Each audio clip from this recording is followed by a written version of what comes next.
এই যে আপু চলে আসছে পাল প্যালেসে।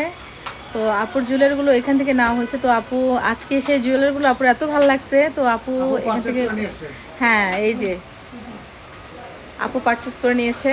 এখন আমরা এই যে জুয়েলারিগুলো প্যাক করা হচ্ছে, হ্যাঁ প্যাক করে দিচ্ছে। আর এটা হচ্ছে ভাইয়ের দোকান। যারা যারা গহনার বিষয়ে অনেক প্রশ্ন করেছিলেন কোথায় এটা, তো এটা হচ্ছে পাল প্যালেসে, যে ওদের লোকেশনটা দেওয়াই আছে। আর এটা খন্দকার হক টাওয়ারের বেস ফ্লোরে। হ্যাঁ সেটাই। আর নকশিকন্যাও চলে আসছে আজকে এখান থেকে গহনা নেওয়ার জন্য। তো অলরেডি উনি 2টা গহনা নিয়ে নিয়েছে। এই যে গহনাগুলো এখন প্যাক করা হচ্ছে। আর আপনারা তো আপুকে দেখেছেন, আপু 2টো গহনাই কিন্তু পরেছে। এই যে এখন এই যে আমরা সেই গহনাগুলোই কিন্তু আমরা নিয়েছি, হ্যাঁ প্যাক করে দিচ্ছে। আর এই যে এখানে ওরা কি জানি কাজ করতেছে, গহনা বানাচ্ছে বসে বসে নাকি, কাস্টমাইজ করা হচ্ছে। হ্যাঁ যে কালার কাস্টমাইজ তো করা যেতেই পারে, তাই না? হ্যাঁ কালার কাস্টমাইজ করা যেতেই পারে।